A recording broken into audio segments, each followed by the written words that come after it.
Welcome back, my friend. The lamps are lit, the wind has quieted, and somewhere in the shadows the Niffler has found something shiny again. But this time, it's not gold. It's a story, and tonight, he's ready to share it with you. So settle in and listen closely. It begins like this. Evening shadows were already creeping across the Devonshire hills when two figures on broomsticks appeared over the field near the burrow. Fred and George Weasley flew low, almost brushing the tops of the grass, their red robes billowing in the wind like banners of victory. Or escape, depending on how you looked at it. Neither of the twins looked back. Hogwarts lay far behind, along with Dolores Umbridge, her educational decrees and detention room, along with school desks, homework, and NEWT exams they would never take. Along with childhood. "Do you think Mum knows already?" shouted George as they began descending toward the familiar yard. "Oh, she knows," replied Fred, grinning so widely it seemed his face might split in half. "I bet she knew from the very second we set that corridor on fire." They landed simultaneously, as they always did everything together, and for a moment just stood looking at their family home. The burrow looked especially cozy in the evening light, windows glowing with warm yellow light, smoke curling from the chimney, and Mum's favorite geraniums growing by the entrance. Everything was so familiar, so safe, that Fred's throat suddenly tightened. "Well then, ready to face the storm?" he asked, trying to hide his nervousness behind his usual joke. "Ready as I'll ever be," replied George, but his voice also trembled slightly. They approached the door together, and Fred had just reached for the handle when the door burst open. Molly Weasley appeared in the doorway, and the expression on her face could have been used to freeze boiling water. "Fred Septimus Weasley, George Fabian Weasley." Her voice thundered so loudly that somewhere in the garden the chickens squawked in alarm. "What have you done?" "Hello, Mum," said Fred as carelessly as possible. "We thought you'd be happy to see us." "Happy?" Molly actually bounced with indignation. "Happy? You've left school." "Left? 2 months before your exams. Professor McGonagall sent an owl, said you set fire to the castle and fled like some sort of entrepreneurs?" George suggested helpfully. Molly actually gasped with fury. "Entrepreneurs? You are hooligans. Irresponsible, thoughtless. You don't even have any WTS. How are you going to find work? What will Dad say? And the neighbors? And, Molly," Arthur's calm voice came from the depths of the house. "Let the boys come inside at least before you shout at them." Molly stepped back, still blazing with anger, and the twins quickly slipped past her into the sitting room. Arthur sat in his favorite armchair with the evening edition of the Daily Prophet in his hands, but the paper was folded, and it was clear he hadn't been reading it. His usually calm face expressed a mixture of worry, disappointment, and perhaps the slightest hint of pride. "Dad," the twins said in unison. "Boys," Arthur nodded. "Sit down. I think we need to talk." Fred and George sat on the sofa, suddenly feeling much younger than they had 20 minutes ago. Molly settled into the chair opposite, arms crossed over her chest in a position that boded nothing good. "So," Arthur began quietly, "Professor McGonagall told us about your dramatic departure. She said you turned the whole school upside down before flying off into the sunset. Literally. It was quite spectacular," Fred admitted with slight pride. "IT was terrible," Molly exploded. "Fireballs in the corridors. A swamp on the second floor. McGonagall said Filch is still trying to clean up your tricks." "Filch shouldn't clean them up," said George. "It's art." Molly jumped up, ready for a new tirade, but Arthur raised his hand. "Boys," he said seriously, "I won't pretend I approve of how you left school, but I want to understand why. Explain it to me." The twins exchanged glances. In this silence, you could hear the ticking of the clock on the mantel and the distant cry of an owl in the garden. "Dad," Fred began, speaking completely seriously for the first time that evening, "have you read about what's happening at Hogwarts? About what Umbridge is doing?" "I have," Arthur replied quietly. "Then you know she's a monster. She tortures children, Dad. Real torture, with a special quill that writes in blood. Harry still has scars on his hand. She bans everything that might bring joy," George added. "Quidditch, jokes, even ordinary conversations if she doesn't like them. And worst of all, she's not teaching children to defend themselves. You know who is returning to the world, and she's banned practical defense magic." "We couldn't stand it anymore," Fred finished. couldn't sit and watch her destroy everything that makes Hogwarts special. And your education? Molly asked quietly. Your NEWTS? Your future? Mum, George looked at her with unexpected tenderness. Our education didn't end at Hogwarts. It's only just beginning. And as for the future, the twins exchanged glances again, and this time something like excitement flashed in their eyes. We have a plan, said Fred. A plan? Arthur repeated incredulously. A real plan, George confirmed. Not some childish dream. We're going to open a joke shop. Silence fell. The clock on the mantel ticked away the seconds like counting down to an explosion. A joke shop, Molly repeated slowly. Weasley's Wizard Wheezes, Fred said proudly. In Diagon Alley. We've been working on products for months, testing them on Hogwarts students. We have startup capital, a business plan. Startup capital? Molly's voice rose to dangerous heights. Where did you get startup capital? You haven't worked a day in your lives. The twins exchanged glances again, and this time they looked slightly uncomfortable. It's a complicated story, George began. Not complicated, Fred interjected. Just personal. Someone believed in us enough to give us a chance. Who? Arthur asked sharply. That's not important, George said quickly. What's important is that we have the opportunity to do something real. Something of our own. How much? Arthur asked quietly. Enough to start, Fred replied evasively. Arthur looked at them with a long, penetrating gaze. The twins met that gaze without blinking. Finally, he sighed. Boys, I appreciate your ambitions. I really do. But running a business isn't jokes in the dormitory. It's licenses, permits, rent, taxes. It's a world you know nothing about. That's why we want to learn, said George. And if it doesn't work out? Molly asked, and for the first time her voice held a note of worry instead of anger. If your shop goes bankrupt, you won't have an education to fall back on for another job. Then we'll try something else, Fred said with a confidence that surprised even him. But we won't go bankrupt. No, why? Why? Molly whispered. Because people need laughter, George said simply. Especially now, when the world is becoming so dark and scary. People need reasons to smile, need to feel that magic can be wonderful, not just terrible. We're not just selling products, Fred added. We're selling joy. In the kitchen, the kettle began to whistle, and Molly automatically got up to take it off the heat. She stood with her back to the family for long minutes, and the twins couldn't see her face. Your brother Percy, she said finally, not turning around, works at the ministry. Stable job. Good salary. Respect in society. And he's miserable, George said quietly. Molly turned to them, and there were tears on her face. But he's safe, she whispered. Mum, Fred got up and went to her. Safety is an illusion. Look what happened to Amelia Bones. She worked at the ministry, had all possible permits and protection, and where is she now? Molly shuddered. The death of the head of the Department of Magical Law Enforcement a few weeks ago had shaken the entire magical community. The world is changing, Fred continued gently. The old rules don't work anymore. People who wait for someone else to solve their problems are left with nothing. And people who create something of their own, George added, also approaching their mother, have a chance to really live. Arthur got up from his chair and came to his wife. He put his arm around her shoulders and looked at his sons. Boys, he said finally, if you've really decided to do this, then you'll need all the help you can get. I know someone in Diagon Alley who might advise on renting premises. And Bill understands finances. Maybe he can help with the banking side of things. The twins stared at him. You support us? Fred couldn't believe it. I always support you, Arthur said simply, even when I don't agree with your decisions. But if you've decided to jump off this cliff, then at least I'll try to teach you to fly on the way down. Molly sobbed and hugged both sons at once. You've always been disobedient, she muttered into their shoulders. Even when you were little. Always getting into places you shouldn't, always breaking things you shouldn't touch. And always managing to drive you gray, Arthur added with a smile. Promise me, Molly stepped back and looked at them seriously. Promise you'll be careful, that you won't risk more than you can afford to lose. We promise, the twins said in unison. And that you'll write, she added. Every day. I want to know everything, how business is going, what you're eating, whether you're getting enough sleep.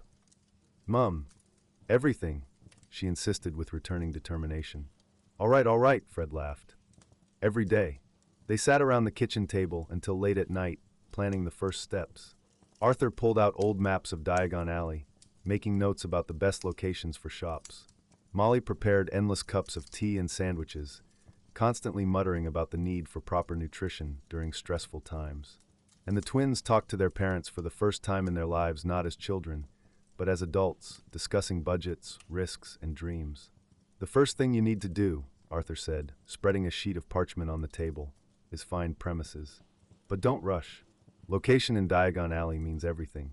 Too far from the main flow of people, and you'll be left without customers. Too close to Gringotts, and the rent will eat up all your capital." "And permits?" George asked. "Oh, permits," Arthur sighed. "That's where it gets complicated. Department of Magical Trade, Committee on Experimental Charms, Regulation of Magical Creatures Division, if you're planning to sell anything living." "We were thinking about pygmy puffs," Fred said. "Then add the Department for Regulation and Control of Magical Creatures as well," Arthur nodded. "Each department has its own forms, its own requirements, its own processing times. And it all costs money." "How much?" George asked anxiously. "More than you think," Arthur answered honestly. "But less than you fear. The main thing is not to let them fool you. Half the officials there think their job is to make life difficult for honest people." "Like Umbridge," Fred muttered. "Worse," Arthur said seriously. "Umbridge at least openly shows her nastiness. But some ministry officials do it with a smile and apologize for the inconvenience." Molly set plates of homemade three-berry pie in front of the twins. "Eat," she ordered. "You need strength." Fred bit into a piece of pie and suddenly felt something inside him relax. He was home. Whatever happened next, whatever awaited them in Diagon Alley and the world of adult affairs, he was home, with family who loved him. "Dad," he said suddenly, "do you ever regret not trying something of your own?" Arthur stopped chewing and looked thoughtfully out the window, where gnomes were swaying in the garden behind the glass. "Every day," he said quietly. "Every blessed day. I have ideas, inventions, things that could change people's lives. But there were always responsibilities, bills, children who needed stability." "Don't regret it," Molly said gently, putting her hand on his shoulder. "Your work is important. You protect people." "I know," Arthur smiled, "and I don't regret the choice. But I'm proud that my sons have the courage to do what I didn't dare." George felt his throat tighten. "We don't want to disappoint you," he whispered. "Impossible," Arthur said firmly. "You might go bankrupt, you might fail, you might make 1,000 mistakes. But as long as you remain honest, as long as you care for each other and the people around you, you'll never disappoint us." The twins exchanged glances, and the same determination shone in their eyes. "So," Fred said, raising his cup of tea, "to Weasley's wizard Wheezes? To the most spectacular jokes in the entire magical world," George added, raising his cup.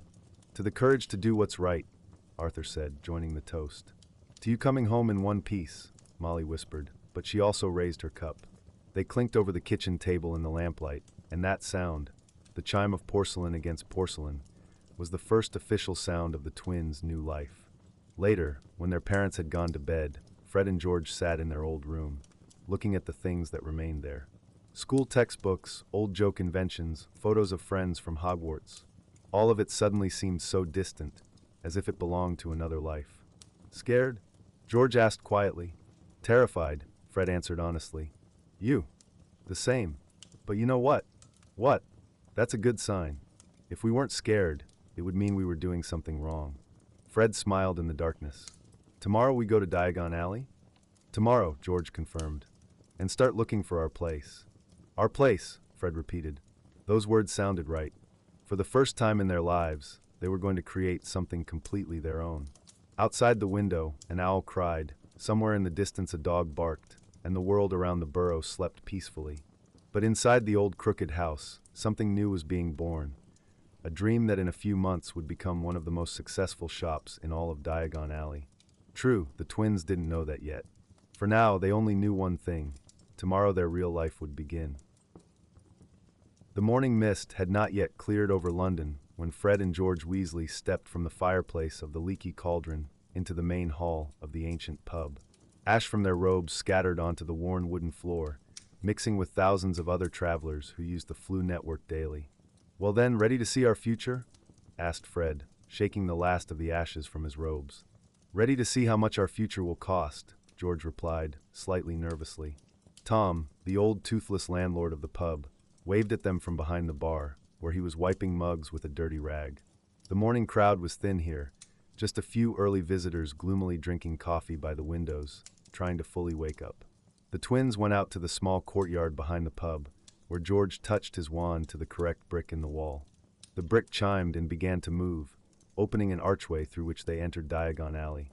What they saw rather stunned them. Diagon Alley, which they remembered as a bustling, bright place full of life and laughter, now looked like it had the flu. Many shop windows were boarded up, and those that remained open displayed ministry posters with safety warnings. Be vigilant, report suspicious activity. Protect yourself and your loved ones. Red letters screamed from every corner. Cheerful here, muttered Fred, looking at the practically empty street. At least the rent should be cheaper, George said hopefully. They were wrong. Their first stop was the estate agency Dimbleby and Partners, located next to Gringotts. Mr. Dimbleby, a plump wizard with luxurious whiskers and a tendency to excessive drooling while speaking, greeted them with the enthusiasm of a salesman who had seen his first potential clients in weeks. "Ah, young entrepreneurs," he exclaimed, rubbing his hands together. "Just what Diagon Alley needs in these challenging times. What are you looking for?" "Premises for a joke shop," said Fred. "Something with good foot traffic, large windows. And not too expensive," George quickly added. Dimbleby's smile became somewhat forced. "Ah, budget options. Of course, of course. I have several interesting propositions." The first interesting proposition turned out to be a luxurious 3-story building directly opposite the Goblin Bank, with enormous windows and a marble floor. "Former jeweler's shop," Dimbleby explained, leading them through the halls. "The owner emigrated to America after recent events. 500 galleons a month, plus utilities." The twins silently exchanged glances. They had 1,000 galleons for everything: rent, equipment, stock, food, and accommodation. 500 a month would mean bankruptcy before they even opened. "And something more modest?" George asked carefully. "More modest," Dimbleby repeated with such an expression as if George had asked him to show him a hippogriff stable. "Perhaps you'd be interested in something in Knockturn Alley?" The second option was in a dark lane around the corner, where even during the day it seemed too dark. The premises were located in a basement under Borgin and Burke's, and it smelled of damp, mice, and something indefinably rotten. "Cozy," Dimbleby said brightly, though his own voice echoed off the damp stone walls. 150 galleons a month. True, the neighbors are a bit specific. Just then, a horrible scraping sound came from upstairs, as if someone was sharpening claws on a board. "What's that?" Fred asked uneasily. "Oh, that's just Mr. Borgin rearranging stock," Dimbleby hastily explained. "Very quiet neighbor, usually."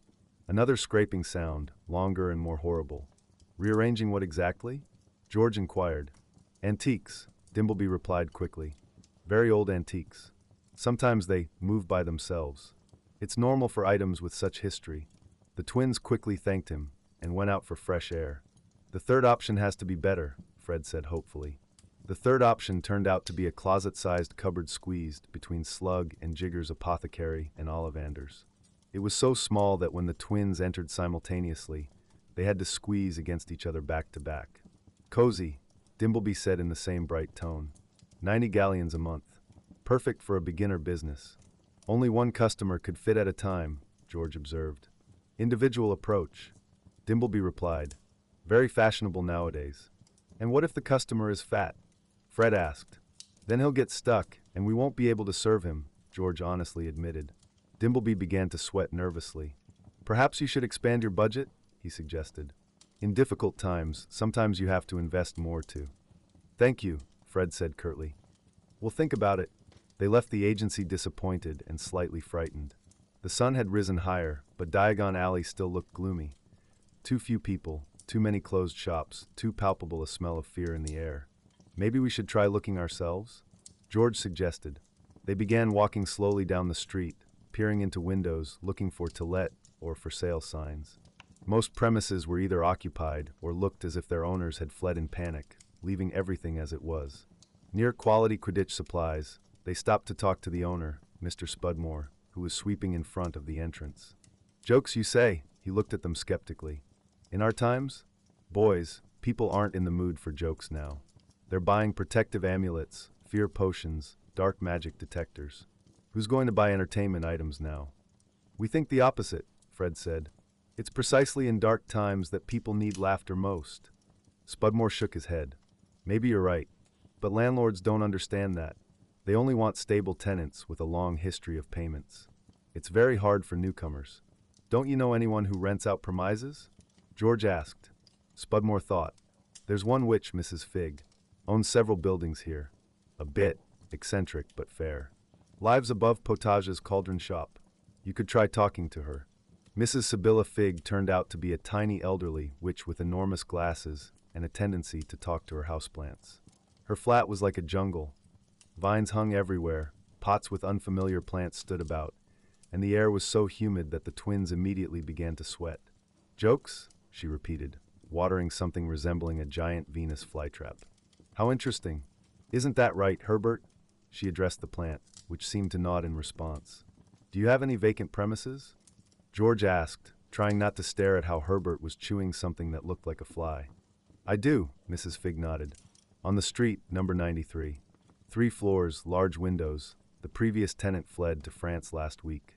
Something about, you know who next door. Nonsense, of course. That building has been charmed against dark magic since Grindelwald's time. The twins perked up.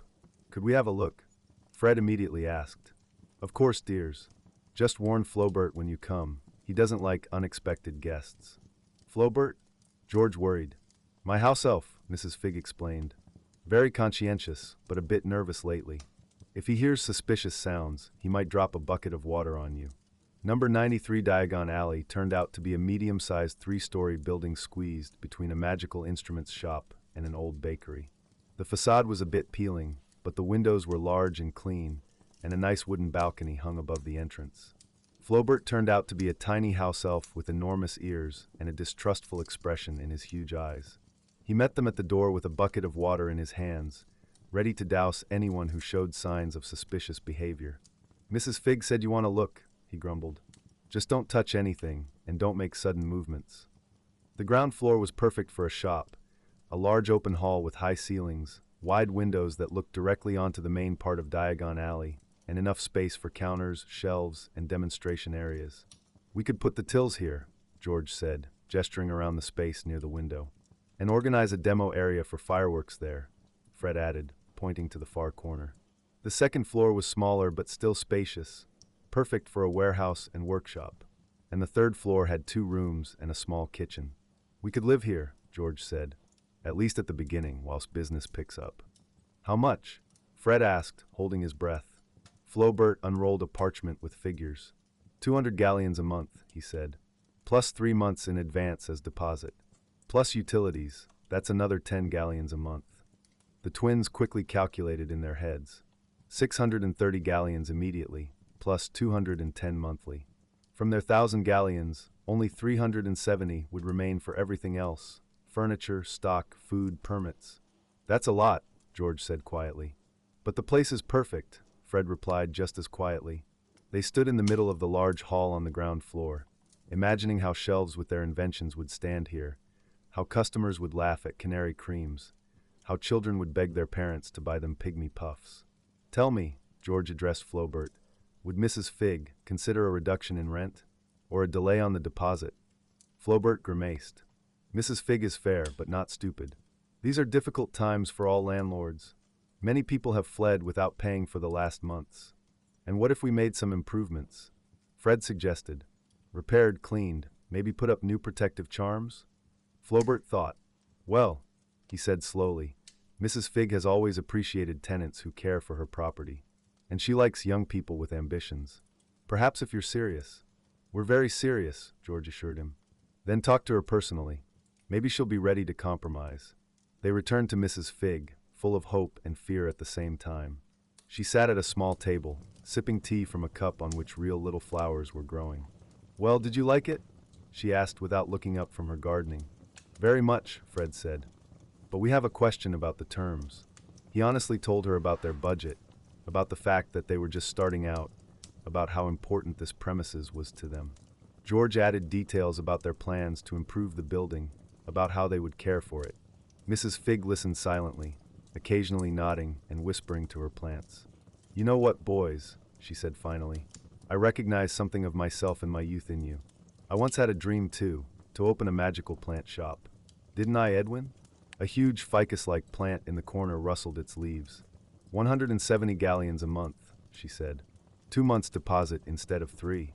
But on condition, if in the first year you make this building more beautiful than it was, then in the second year the rent won't increase. The twins stared at her. That's incredibly generous, George whispered. It's an investment in your future, Mrs. Figg said with a smile. And Herbert says you're good boys. She pointed to a houseplant that indeed seemed to be nodding. We'll take it, the twins said in unison. The next hour was spent signing contracts, discussing details, and handing over keys. When everything was ready, Fred and George stood by their shop with keys in their hands and huge smiles on their faces. So, Fred said, unlocking the doors, welcome to the future headquarters of Weasley's Wizard Wheezes. They entered and for a moment just stood in the silence of the large empty hall. Sunlight poured through the windows, illuminating dancing dust motes in the air. Everything was possible. First, George said, taking out a rolled parchment, we need a plan. Where everything will go, how to organize the space, what to buy first. Second, Fred added, we need permits. Dad said without them we can't even open the doors to customers. And third, they said together, we need a miracle. Outside, Diagon Alley still looked gloomy and deserted. But inside number 93, 2 brothers were planning something that was to become a ray of light in these dark times. A place where people could come not just to buy something, but to remind themselves that the world could still be wonderful. True, first they had to deal with the Ministry of Magic, and that, as they would soon discover, would be significantly more difficult than finding premises. But that's a completely different story. The Ministry of Magic building in the morning resembled a vast beehive. Thousands of witches and wizards scurried through the corridors, carrying stacks of parchment, arguing in labyrinthine queues, and disappearing into lifts that operated according to some incomprehensible logic. Fred and George Weasley stood in the enormous atrium, feeling rather like 2 small fish in an ocean of bureaucracy. Where to first? Asked George, consulting the lengthy list Arthur had given them. Department for Regulation and Control of Magical Creatures, Fred read from his notebook. 4th floor. Form MT 47 for Commercial Enterprise Registration. The queue for the Department for Regulation and Control of Magical Creatures stretched the entire length of the 4th floor corridor. The twins joined the end, behind a witch carrying cages full of screeching creatures and a wizard who was muttering incessantly about improperly filed Mandric import permits. Number 78, bellowed a voice from behind the counter. The twins glanced at their number token, 123. This'll take ages, sighed George. When their turn finally came 2 hours later, they were greeted by a portly official with greasy stains on his robes and the expression of someone who had long since lost faith in humanity. Enterprise registration? He grunted without looking up.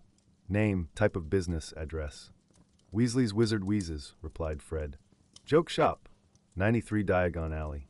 The official finally looked up at them, and his expression grew even more sour. Jokes. In times like these. He shook his head disapprovingly. Right then, fill out Form MT47. Over there, by the desks. He shoved a stack of parchment as thick as a brick across the counter. We have to fill out all of this. George asked in disbelief. Every field. If even one thing is left blank, the form will be returned for completion. The next 3 hours passed in a nightmare of clerical work. Form MT47 proved to be a genuine monster of bureaucracy. 47 pages of questions, ranging from full genealogical names of all founders and their maternal grandmothers, to planned product assortment with categorization according to the classification of magical objects MIP. 1852 with amendments from 1923, 1954, and 1987. What exactly is corporate responsibility structure according to the Magical Commerce Act of 1743? Whispered George, scratching his head. Haven't the foggiest, replied Fred. But it says here that incorrect completion carries a 50 galleon fine. 50 galleons? For filling out a form wrong. Quieter, hissed the official. You're disturbing others who are trying to work. When they finally submitted their completed form, the portly official examined it carefully. There's no stamp for commercial premises usage permit, he said with evident satisfaction. And where do we get that? Department of Magical Planning and Development. 7th floor. Why didn't you tell us that straight away? You didn't ask, the official replied with a sly smile. By the way, without that stamp, your form is invalid. Come back when you have the complete set of documents. And when we come back, do we have to queue again? Asked Fred in a dangerously quiet voice. Naturally. Each document submission requires a separate queue. George grabbed Fred's arm before he could transform the official into something unpleasant. The Department of Magical Planning and Development proved even worse. There they were informed that to obtain a commercial premises permit, they needed a fire safety certificate, 3rd floor, a building magical safety certificate, 5th floor, and a sanitary compliance report, basement. And how much does all this cost? Asked George in a weak voice. 20 galleons for each certificate, replied the clerk with a suspicious gleam in her eyes. 60 galleons just for paperwork, plus 10 galleons processing fee, she added, and 5 galleons for expedited review if you want everything within a month. By lunchtime, they had spent 85 galleons on various fees, levies, and administrative costs, and hadn't received a single actual permit. Next item, said Fred, consulting their list with the remnants of optimism. Committee on Experimental Charms. Product testing. The Committee on Experimental Charms was located in the building's basement, in a labyrinth of corridors that smelled of smoke, ozone, and something chemical. They were met by a short, bald wizard in spectacles whose robes were covered with stains of indeterminate origin. Barnabas Cuff, senior tester. He introduced himself in a peevish tone. So joke products? I do hope they actually work, unlike the last batch from those idiots in Bloomsbury. He led them to a small laboratory full of strange instruments, cages containing various animals, and tables covered with burn holes. The procedure is simple, Cuff explained dryly. You show me the product, I test it for safety, I compile a report. If everything's satisfactory, you get a safety certificate. Without it, selling is prohibited by law. 5 galleons per product. 5 galleons for each? Exclaimed George. We have 30 different products. Then that's 150 galleons, calculated Cuff with satisfaction. Plus 20 for the general report. Payment in advance. The twins exchanged pained looks. 170 galleons. That was a significant portion of their savings. Fine, said Fred through gritted teeth. Let's start with the most popular ones. They retrieved canary creams from their bag, one of their most successful creations. Cuff took the biscuit, examined it carefully, sniffed it, then called for his assistant. Jeremy, bring the test rat. A young man appeared with a cage containing a white rat wearing an expression of resigned submission. Let's see what happens, muttered Cuff, giving the rat a small piece of the biscuit. The rat ate it and sprouted long gray fur instead of yellow feathers. What the devil, grumbled Cuff. This is supposed to be a canary. Yes, but, Fred began to explain. No buts, interrupted Cuff. The product doesn't work properly. Where's the canary? This is some ghastly furry thing. Perhaps magic affects different creatures differently, suggested George uncertainly. Then that's even worse, exclaimed Cuff. Unpredictable effects. This could kill someone. He stamped a large red seal on the form. Failed testing. Potentially dangerous. The next products were tested with equally horrific results. Their wildfire whiz-bangs, instead of producing beautiful fireworks, created uncontrolled explosions that left yet another scorched mark on the laboratory ceiling.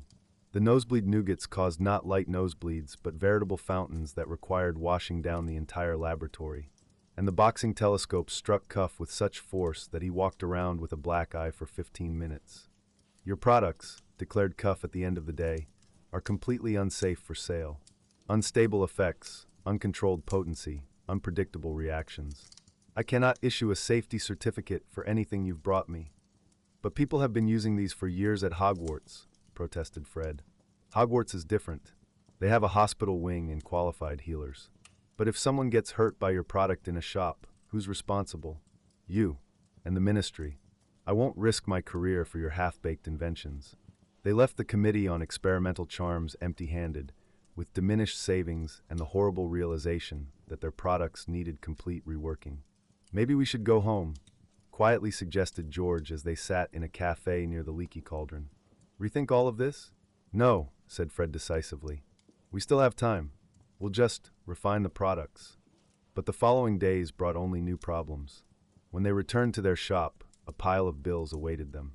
It turned out that besides rent, they had to pay for premises insurance, 30 galleons per month, commercial activity tax, 20 galleons, membership fee to the Diagon Alley Merchants Guild, 50 galleons one time, and countless other mandatory payments. And they still needed furniture. Simple wooden shelves cost 15 galleons each, counters were 30 galleons, a magical till was 40 galleons. Even the simplest chairs and lamps cost money, they had less and less of. But the biggest blow came from the testing costs. 170 galleons to cuff for product verification, plus 85 galleons for various fees and levies at the ministry. "How much do we have left?" asked Fred, looking at the pile of bills and receipts. George gloomily calculated all the expenses. Rent and deposit, 510 galleons, testing and permits, 255 galleons, furniture and equipment, 90 galleons, various payments and fees, 85 galleons. 60 galleons, he whispered. "Out of 1,000, we have 60 galleons left." 60, repeated Fred in shock. They sat in silence in the middle of their empty future shop, feeling their dreams slowly crumble to pieces. That's when an owl arrived from Percy. "Fred and George, I've learned of your entrepreneurial attempts. As your elder brother, I consider it my duty to warn you about the seriousness of violating commercial activity regulatory norms. According to Section 12 of the Magical Commerce Act, conducting commercial activity without proper permits is punishable by a fine of 100 to 500 galleons and/or prohibition from conducting business for up to 3 years. I recommend immediately ceasing all commercial attempts and returning to school to complete your education. With brotherly concern, Percy Ignatius Weasley, assistant to the junior deputy minister. "He's turning us in," said George quietly. "Our own brother," added Fred with bitterness. And the next day Molly arrived. She appeared in their shop like a thunderstorm, red-faced with fury, eyes blazing, and carrying a bag full of food because they were certainly eating poorly, living on their own. "Boys," her voice thundered through the empty hall. "What do you think you're doing?" "Hello, Mum," the twins said weakly. "Don't hello mum me." Molly unpacked her bag with frightening efficiency. "Percy wrote to me about your legal troubles. You could end up in prison." "Prison, boys. We haven't broken any laws," Fred tried to protest. "Not yet, but you're about to. And what happens when you're arrested? Who's going to bail you out of Azkaban?" She arranged jars of homemade food on the floor, continuing to lecture all the while. "And your money? Where's your money? Percy says you've spent almost everything and earned nothing." "We still have time," said George, but his voice lacked conviction. "Time for what? For bankruptcy? For prison? For destroying the family's reputation?" Molly sat down on the only chair in the shop and unexpectedly began to cry. "Why can't you be like normal children?" she sobbed. "Why must you always complicate everything? Percy is obedient, Bill is clever, Charlie is responsible. And you always create problems." The twins felt like the worst sons in the world. "Mum," said Fred gently, "we don't want to create problems. We just what? Just want to prove to everyone that you're cleverer than others? That you don't need education? That you can succeed without work? We are working." George flared up. "We're working harder than we ever have in our lives. And what do you have to show for it? An empty shop, a pile of debts, and products you can't sell." It was too much. George jumped up. "What do you want from us? To give up? To go back to school with our tails between our legs and admit you were right?" "I want you to be safe," shouted Molly. "To have a future. And this isn't a future?" George swept his arm around the shop. "This is just an illusion? From what I can see, yes." "Well, wonderful." George grabbed his cloak. "Then I'll go find a real future." "Where are you going?" called Fred. "Somewhere. Away from here." George headed for the door. Maybe Mum's right. Maybe this was a stupid idea from the start. "George, wait." "No." George turned around, tears of rage glittering in his eyes. "You always say, 'Let's try again. Don't give up.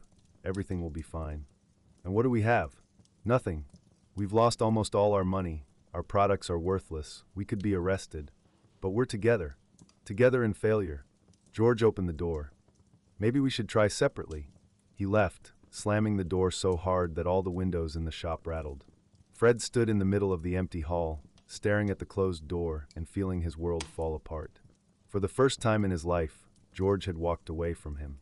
For the first time, they had truly quarreled. For the first time, he didn't know what to do. "Fred," said Molly quietly, "I didn't mean to." "He's right," Fred interrupted her quietly. "Maybe we really did make a terrible mistake." Molly approached her son and hugged him. "Darling," she whispered, "I don't want you to give up. I'm just scared. Scared that you'll get hurt. Scared that the world will break you." "What if we break it instead?" asked Fred quietly. Then I'll be very proud of you, replied Molly. But first you need to make up with your brother. Fred found George an hour later in a park near Diagon Alley, where he sat on a bench feeding bread to ducks in the pond. Sharing any with me? Asked Fred, sitting beside him. No bread left, George muttered. All gone. I wasn't talking about the bread. George sighed. I'm not angry with you, he said finally. I'm angry with everything. With the ministry, with money, with the fact that everything turned out more complicated than we thought. What about me? With you, for always staying optimistic even when everything's going to hell.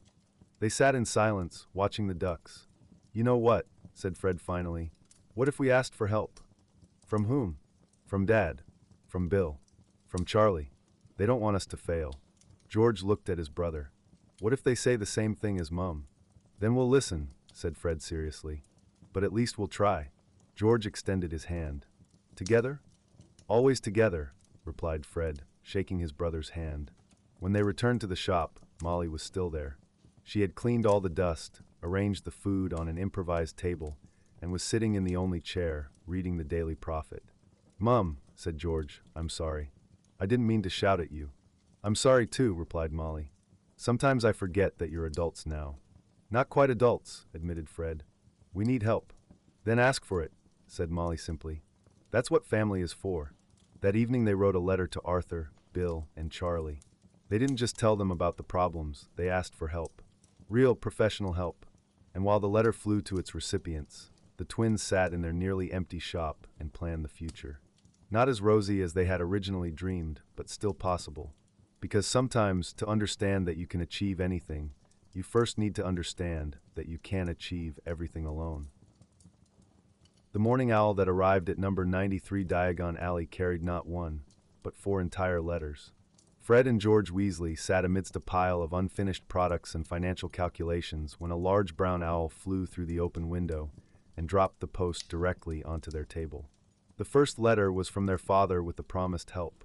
Boys, Mr. Norbert Kropp from the Department for Regulation and Control of Magical Creatures has agreed to meet today at 3 o'clock in the Fortuna Cafe near the Ministry. He's promised to help with document processing in exchange for sample products to test for his grandchildren. Bring all your forms and best products for demonstration. Dad, P.S. Kropp says he knows a way around the most complicated bureaucratic procedures. The second letter was from Lee Jordan. Boys, heard from Professor McGonagall about your ministry adventures. Listen, I'm serious. As soon as I finish school in June, I want to work for you. A real joke shop. It's the dream of my lifetime. Angelina says she has ideas for your shop design. She's drawn some sketches, sending them with this letter. Hang in there. We're with you. Lee. The third letter was from Angelina Johnson with detailed sketches. Fred and George, Lee told me about your problems with products and paperwork. If you need help, I'm ready. Sending space planning sketches. The main idea is to create different zones for different types of products. School pranks, protective magic, romantic charms, etc. I also think you should make a demonstration zone where people can see products in action before buying. Angelina. And the fourth letter was from Charlie with technical advice. Boys, Dad told me about your product testing problems. Sending recipes for stabilizing potions and instructions on how to make your inventions safer for different types of wizards. Charlie. At 3 o'clock in the afternoon, they set off for the Fortuna Cafe near the Ministry to meet Mr. Kropp. Norbert Kropp turned out to be a pleasant middle-aged man with reddish whiskers and a tendency toward endless stories about his grandchildren. He was already sitting at a table, methodically consuming an enormous piece of apple pie and examining a pile of official forms. You see, boys, he said, waving his fork, the problem isn't the rules. The rules are perfectly reasonable. The problem is that every bureaucrat tries to prove their importance by complicating simple matters. How do we avoid that? Asked Fred. Understand the system, Kropp smiled. Submit forms in the right order, know who to approach with which questions, and most importantly, don't give up after the first refusal. He pulled a stack of blank forms from his briefcase. Here's what we'll do. Instead of running around all the departments simultaneously, we'll start with basic permits. First, business registration. I'll help you fill out the form correctly. Then premises permit. I have a contact in the planning department. The next 2 hours passed in meticulous paperwork. Kropp proved to be a genuine expert. He knew which fields could be left blank and which absolutely had to be filled in, where to write not applicable, and where to write to be determined later. Now the most important thing, he said, arranging the completed forms into a neat stack. These documents must be submitted to the right people at the right time. Monday morning you go to Mr. Webley on the 4th floor. Tuesday, to Miss Finnegan with the premises permit. How long will the review take? Asked George. With the right approach, 2 weeks maximum, replied Crop. Instead of the months they promised you. Mr. Crop, said Fred seriously, how can we repay you? Make your shop successful, smiled Crop. And don't forget about those test samples for my grandchildren. The following days passed in intensive work on product improvement following Charlie's advice. The twins added a stabilizing component from powdered unicorn horn to the canary creams, which was expensive but guaranteed the same effect for all users. The Wildfire Whiz-Bangs received special power limiters, small crystals that automatically regulated explosion force depending on the user's magical aura. And the Nosebleed Nougats were reformulated with mint extract, making the bleeding light and strictly measured. Every day they tested new variants on themselves, carefully recording results. George even started a special laboratory journal, as Bill had advised. When they returned to Barnabas Cuff for retesting, he greeted them with his usual reluctance, but quickly realized he was dealing with improved products. You again, he grunted. I hope this time your contraptions won't set fire to my laboratory. But the results of the new testing proved dramatically different. The improved canary creams worked consistently. A rabbit transformed into a canary for exactly 2 minutes, then returned to normal condition without side effects. Muttered Cuff, making notes. Not bad. Duration predictable, reversibility guaranteed. Significant improvement over the previous version. The Wildfire Whiz-Bangs now automatically limited power depending on the strength of the activating spell. A weak spell produced a beautiful small firework, a strong one, more spectacular, but still safe. Elegant solution, admitted Cuff with reluctant but genuine approval. Automatic power scaling. Who taught you this? My brother works with dragons, explained George. He knows how to tame dangerous magic. Sensible. Very sensible, nodded Cuff. For the first time, his voice sounded not quarrelsome, but professionally interested. By the end of the day, Cuff had stamped approval on 12 of their products, and his attitude toward the twins had noticeably changed. These 12 items are officially safe for sale, he said, stacking the certificates. Work on the rest and bring them later. But you know what? You're the first in the past 6 months who actually listened to my comments and corrected the flaws. Usually people just try to circumvent the rules or bribe someone. With approved products and safety certificates, processing the remaining documents went like clockwork. Mr. Webley from the 4th floor gladly stamped their business registration when he saw Cuff's official certificates. Miss Finnegan approved premises usage without unnecessary questions. Even financial matters began to resolve themselves. Crop suggested that most mandatory payments could be deferred until first profits, and some were completely unnecessary for small enterprises. They managed to reclaim 50 galleons in excessive fees and received a 30 galleon tax deferment. How much do we have now? Asked Fred when they returned from the ministry with a complete package of permits. 140 galleons cash, calculated George, plus 70 galleons deposit that will be returned after the first year of rent. Quite sufficient to start operating with 12 products. With documents in order, they tackled the rest of the preparation. Angelina's sketches proved invaluable for space planning. The shop transformed into a genuine labyrinth of interesting zones instead of an ordinary store with rows of shelves. Look, said George, studying the sketches. Near the entrance, first impressions with the most spectacular products. Then school secrets, professional pranks. What's this zone? Asked Fred, pointing to a large circle in the center. Demonstration zone, read George from the caption. Where customers can see products in action. Brilliant. They began replanning the space according to the sketches. This allowed them to understand that they didn't need all 30 items immediately. They could start with a trial assortment of 12 approved products and gradually add others. A trip to Hogsmeade for advice from competitors failed completely. The owner of Zonko's joke shop, Mr. Bilton Zonko, greeted them with open hostility. Weasley, he squinted. You're those boys opening a shop in Diagon Alley? Yes, sir, said Fred politely. We were hoping to get some advice. Advice? Interrupted Zonko. You want to steal my customers, and now you're asking for advice too? Get out of my shop. He literally pushed them onto the street. Well then, said Fred, brushing dust from his robes, at least now we know what not to do in business. However, at the Three Broomsticks they met Madame Rosmerta, who complained about problems with ingredient suppliers for her drinks. What if we help? Suggested Fred. We could organize joint purchases, cheaper for us, more convenient for you. Rosmerta became interested, and thus their first business deal was born. She allowed them to place advertisements for their shop in exchange for help with supplies. While they were setting up the shop, letters began arriving with unexpected proposals. The first innovation came from Professor McGonagall, who ordered not only fireworks but something entirely new. Your updated wildfire whiz-bangs have been tested by Professor Flitwick and deemed safe. I would like to order 24 for end-of-term celebrations. Also interested in shield hats for the teaching staff.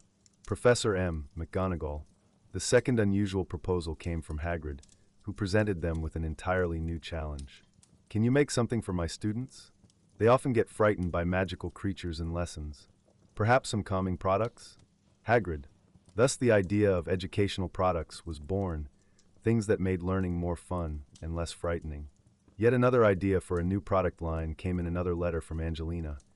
Love potions, mild, 10-second pimple vanishers, patented daydream charms. Girls are ready to pay good money for such things. By June they had established a genuine feedback system with friends from Hogwarts. Letters arrived regularly, and each contained valuable information about how the improved products worked. The new version of Nosebleed Nougat works perfectly, wrote Neville Longbottom. Effect lasted exactly 15 minutes. Vincent is buying 10 pieces. Skiving snack boxes actually work now, reported Lavender Brown. Fever Fudge gives a temperature of exactly 99.5, enough to get out of lessons, but not for the hospital wing. The best reviews came from the teachers themselves. Even Professor Flitwick sent an approving letter about the quality of their fireworks. By mid-June their work was nearing completion. The shop truly resembled a professional store. Shelves stood according to Angelina's plan. The demonstration zone in the middle was ready for product shows, and on the counter by the till lay a thick order book with 31 items. They commissioned a local artist to create a bright Weasley's Wizard Wheezes sign with animated effects. Posted flyers throughout Diagon Alley announcing the grand opening. Even sent invitations to the Daily Prophet. You know what? Said George, examining their creation. I think we really can do this. Think, repeated Fred. Brother, we're already doing it. Everything was ready. Permits in order, products tested and approved, shop furnished, first orders received. 2 days remained until the grand opening. That's when an owl arrived bearing the Ministry of Magic seal. The letter was short and frightening. Messrs. Fred and George Weasley. The Department for Regulation and Control of Magical Creatures announces that due to numerous complaints about the safety of your products, an inspection of your enterprise is scheduled for June 15, 1996 at 10 a.m. Noncompliance with safety standards may result in closure of the enterprise and a fine of 500 galleons. Barnabas Cuff, Senior Product Safety Inspector. Cuff, whispered George, the same tester who initially rejected our products. Complaints, added Fred grimly. Who could have complained? We have all the certificates. They looked at each other with identical suspicion. Zonko. Only 2 days remained until the official opening. Everything was ready, products approved, permits obtained, shop furnished, first orders received. And suddenly a threat appeared that could end everything before it even began. What do we do? Asked George. What we always do, replied Fred with determination. Turn the problem into an opportunity. But how? Fred smiled that smile which always meant he'd had a risky but brilliant idea. What if we make the inspection part of the grand opening celebration? Show everyone how safe our products are? Turn Cuff into our best advertising agent. George looked at his brother and slowly smiled the same smile. You know what? He said. That might work. Might work? Fred raised an eyebrow. Brother, it will work. Because we're Weasleys. We're Weasleys, agreed George. And in that moment they both knew that whatever happened during the inspection, their shop would open. Because some things are simply meant to be, regardless of all obstacles. The night before opening, the twins barely slept. Instead of fretting with worry, Fred and George spent hours in careful planning. Cuff's letter-threatening inspection lay on the counter like a challenge they were meant to accept. Right then, said Fred, spreading the shop layout on the table, If Cuff wants to put on a show, we'll give him an unforgettable one. We'll position our most spectacular demonstrations exactly where he'll conduct his inspection," added George, marking key points on the plan. Canary creams in the central zone, wildfire whiz-bangs near the entrance, shield hats in a prominent spot. They rearranged products so that every shelf told a story about the quality and safety of their inventions. Beside each product, they placed the safety certificates signed by Cuff himself, along with testimonials from Hogwarts professors. "What about Durbert?" asked George. "He won't back down easily." Fred smiled, that smile which always meant something very cunning indeed. "Durbert requires a special approach. Remember our experimental whizzing worms? Those caramels we made for testing different reactions." George understood and laughed. "Brilliant. Absolutely brilliant." The morning of June 15th dawned cool and misty, but Fred and George Weasley woke not with incredible excitement, but with cold determination. Today everything would be decided, whether they would become successful entrepreneurs or end up as yet another story about young dreamers crushed by the bureaucratic system. "Ready to meet our old friend Cuff?" asked Fred, checking the strategically positioned products one final time. "Ready to show him and the whole world how much we've grown since then," replied George, polishing the till until it gleamed. At precisely 10 o'clock, Barnabas Cuff entered their shop, armed with stacks of documents, magical testing instruments, and the expression of someone hoping to find numerous violations. Behind him followed an unfamiliar official, a tall, lanky wizard with piercing eyes and an unpleasant smile. "Mr. Cuff," said Fred cordially, "how delightful to see you again. I do hope you've come not merely for inspection, but to see the results of our collaboration." Cuff raised an eyebrow at these words, but remained silent. "Right then," he grunted without returning the greeting. "This is Mr. Dudley Durbert from the Commercial Oversight Division. We shall conduct a thorough inspection of your establishment." Durbert surveyed the shop with the expression of someone smelling something unpleasant. "Rather garish," he remarked, looking at the colorful product displays. "I do hope your goods meet safety standards better than your design meets standards of taste." "All our products carry official safety certificates," George replied politely, offering a folder of documents. "Personally signed by Mr. Cuff after rigorous testing." Durbert reluctantly reviewed the certificates, his expression growing even more sour. Interesting. But you see," his voice took on an unpleasant tone, "new safety requirements have recently emerged. Additional inspections. Special licenses." "What requirements exactly?" Fred asked with measured caution, though his tone remained friendly. "Oh, various ones," Durbert replied vaguely. "Quite complex to explain. Very expensive to process.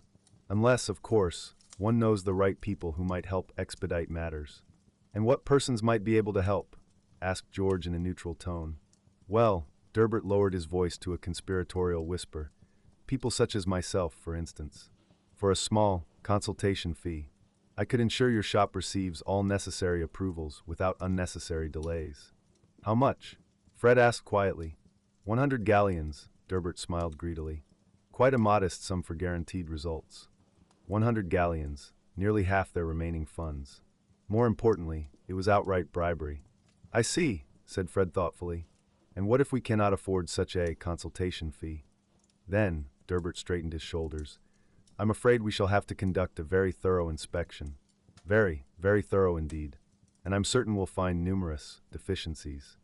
Cuff had remained silent throughout, but now he began shifting uncomfortably and clearing his throat. "Durbert," he muttered, "perhaps we shouldn't." "Quiet, Cuff," Durbert said sharply. "I'm in charge here." He turned back to the twins with his unpleasant smile. "So, gentlemen, what have you decided?" Fred and George exchanged glances again, and something dangerous glinted in their eyes. "We've decided," said Fred, "that you're absolutely right. We do need a demonstration of our safety standards. And who better to test our products than experienced inspectors?" "Excellent." Durbert rubbed his hands together. "Then, George," Fred interrupted, "bring our latest developments. I think Mr. Durbert should be the first to test them." George disappeared into the storeroom and returned with a small, elegant box tied with golden ribbon. "Here are our experimental whizzing worms," he said seriously. "Brand new. Not yet approved for general sale, but we've been seeking a qualified volunteer for final testing. Who better suited than a safety expert?" "What?" Durbert stepped backward. "I'm not going to test your—" "Oh, but you said you wanted to thoroughly examine our products," said Fred innocently. This is the most thorough method. Personal testing. Cuff. Durbert turned to his colleague. Tell them that. But Cuff had suddenly become fascinated with the contents of his bag and carefully avoided meeting anyone's gaze. Experimental whizzing worms, George continued, producing from the box what appeared to be ordinary caramels in beautiful wrappers, specially created for testing the honesty of magical officials. A very useful and timely product in these days. What does that mean? Durbert stammered, retreating further. If a person is honest and incorruptible, Fred explained with a serious expression, the sweet has a pleasant minty flavor and gives a feeling of lightness and confidence. But if a person is inclined toward corruption, bribery, or abuse of power, then the taste becomes quite unpleasant, George finished. Plus some interesting side effects. Nothing dangerous, of course, but rather noticeable. This is absurd, exclaimed Durbert. I won't. So you refuse to test our products? Fred asked in surprise. But you said you wanted to examine everything thoroughly. What could be more thorough than personal experience? This? Durbert floundered. Wonderful, said George, writing something in his notebook. Inspector Durbert refused to test products, stating he did not wish to perform his official duties. I think this will make interesting reading for your supervisor and the journalists coming to our opening today. Stop! Durbert turned red. That's not what I meant. Then we'd be delighted to let you try, smiled Fred, extending the caramel. Please, Mr. Durbert, show us an example of true professionalism. Durbert stared at the caramel, then at the twins, then back at the caramel. His face changed several shades from red to greenish. I suddenly remembered. A very important meeting, he mumbled. Extremely important. At the ministry. Immediately. But what about the inspection? George asked in surprise. The thorough examination? Cuff can finish alone, Durbert said hastily, heading for the exit. He's experienced. Very experienced. And authoritative. What about the consultation fee? Fred called after him. Those 100 galleons? Forget about it, Durbert shouted, already nearly running from the shop. Free. Everything absolutely free. When the door closed behind him, Cuff smiled broadly for the first time all morning. Excellent work, boys, he said quietly but with undisguised approval. Durbert has been trying to extort money from young entrepreneurs for months. After our last meeting, I hoped you'd prove cleverer than most of his victims. Do the sweets actually work as we described? Cuff asked with interest.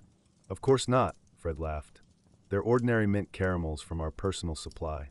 We simply hoped he'd get frightened and back down. What if he'd agreed to try one? Cuff inquired. Then he'd have gotten the most delicious caramel of his life, George smiled. And we'd have genuinely praised his courage and professionalism. Brilliant, Cuff nodded approvingly. Pleasant to see someone finally put him in his place with intelligence rather than force. He made a final note in his documents. Your shop is officially approved for operation without any additional conditions. Good luck, boys. Diagon Alley needs people like you. He paused at the door and turned back. By the way, he said with a mischievous smile, if those whizzing worms ever actually exist, do let me know. There are many more people at the ministry who could benefit from trying them. By midday, people began gathering at the shop. First came passers-by, attracted by the bright sign and sounds of preparation. Then Molly arrived with a large basket of food and Arthur with a camera. Charlie came straight from Romania, and Bill took the day off from Gringotts. Where's Percy? Asked George, surveying the family. He's busy, Molly replied reluctantly. Says he has very important work at the ministry. But just then a familiar figure in official robes appeared around the corner. Percy stood at a distance, as if unable to decide whether to approach. Percy! Fred called. Come here. Percy slowly approached, looking very uncomfortable. I hadn't planned to come, he began. But I was passing by and decided to see how your brothers were doing? Arthur asked gently. Percy nodded without meeting anyone's eyes. I'm sorry, he said quietly. For the letter. For not supporting you. I was afraid you'd make a mistake and get hurt. And now, asked George. Percy looked at the shop, bright, cheerful, full of life and hope in the middle of gloomy Diagon Alley. Now I think I was the one who was mistaken, he replied. Perhaps if you need help with bookkeeping or legal matters. I could stop by sometimes. Free of charge, naturally. Fred embraced his older brother. Welcome to the team, Percy. At 2:00 in the afternoon, the official opening took place. Fred and George stood before the shop entrance, surrounded by family, friends, and a crowd of curious onlookers. Several journalists had even appeared. Apparently, news about young entrepreneurs challenging the traditional education system had attracted press attention. "Ladies and gentlemen," Fred announced loudly, "welcome to Weasley's Wizard Wheezes, Diagon Alley's first shop where magic meets merriment." George waved his wand, and dozens of wildfire whiz-bangs exploded above the entrance, creating the word "open" in golden and red letters in the air. The crowd applauded and surged inside. The first few hours were pure chaos in the best possible sense. Children clustered around the demonstration zone where Fred showed off canary creams, transforming into a canary to delighted exclamations from spectators. Adults were interested in shield hats and other protective products, understanding their value in dark times. "How much are these hats?" asked an elegant middle-aged witch. 2 galleons each," George replied. "But if you buy 3 or more, 15% discount." "I'll take 5, the witch said decisively. "For the whole family." Unexpected customers appeared among the buyers. Mr. Ollivander himself visited the shop and spent considerable time examining the extendable ears. "Interesting magic," he murmured, turning the pink cord in his hands. "Very interesting indeed. Tell me, would you sell me a dozen of these devices?" "For research purposes." "Certainly, Mr. Ollivander," Fred replied respectfully. "For you, a special price." Even Professor Flitwick dropped by while passing and bought a set of whizzing worms for educational demonstrations. Mrs. Longbottom purchased an entire box of forgetfulness fudge, explaining they helped her forget unpleasantries. By 4 o'clock, the queue outside the shop stretched the entire block. Fred and George could barely keep up with serving customers, recording orders, and explaining how to use products. "George," Fred called over customers' heads, "we're running out of skiving snack boxes. And pygmy puffs too," George replied. "We need to order more urgently. Have you seen the sales figures?" Percy whispered, showing records in the book. "In one day you've earned more than you planned for the first month." When evening finally came and the last customers departed, the entire Weasley family gathered in the shop to review the day. Molly sat in a corner, hugging Ginny and looking at her sons with an expression of pride mixed with disbelief. "I can't believe it," she said quietly. "You really did it. You created something beautiful." "We all created it," Fred corrected her. "Without your help, nothing would have worked." "The statistics are impressive," Percy announced, reviewing the figures. 312 items sold in one day. Total revenue, 243 galleons. Net profit after deducting product costs, 78 galleons. "Percy," Arthur interrupted, smiling, "today isn't about numbers. Today is about the fact that my son's proved dreams can become reality when you have courage, persistence, and family support." "What about tomorrow?" asked Charlie. "What will you do tomorrow?" "Tomorrow," said George, looking around at their creation, "we'll start preparing for the day after. And the next day. And the next month. We already have orders for 3 weeks ahead," Fred added. "And loads of ideas for new products." When the family dispersed, the twins remained alone in their shop. They sat on the floor among empty boxes and remnants of celebratory decorations, looking at what they had created. "You know," George said quietly, "when we first started, I thought the most important thing was proving to everyone we could succeed." "And now," asked Fred, "now I understand the most important thing is that we made people smile. Did you see the children's faces today? They forgot about all the horrors happening in the world, even if just for a few hours." Fred nodded. "That's real magic, isn't it? Not spells or potions, but being able to make the world a little better." They stood and approached the window, looking out at Diagon Alley. The street still looked gloomy in the evening shadows, but their bright sign glowed like a beacon of hope amid the darkness. Ahead lay months of uncertainty and challenges they couldn't yet imagine. But today they had proved to themselves and the world that dreams are worth fighting for. That sometimes the best way to change the world is simply to make it a little more joyful. Fred and George Weasley stood at the threshold of their shop at the end of the first day that changed their entire lives. Diagon Alley was slowly preparing for night, but light streamed from their windows onto the cobblestones, making the whole street a little brighter. "What's next?" asked George. "Next we continue doing what we do best," replied Fred. "Turning dreams into reality. One smile at a time." Thunder rumbled somewhere in the distance, a warning of turbulent times approaching. But inside number 93 Diagon Alley, the light burned bright, and two brothers planned tomorrow, knowing that any challenges could be overcome when you have a dream, family, and faith that magic is not just spells, but the ability to make the world better. Their real adventure was only just beginning.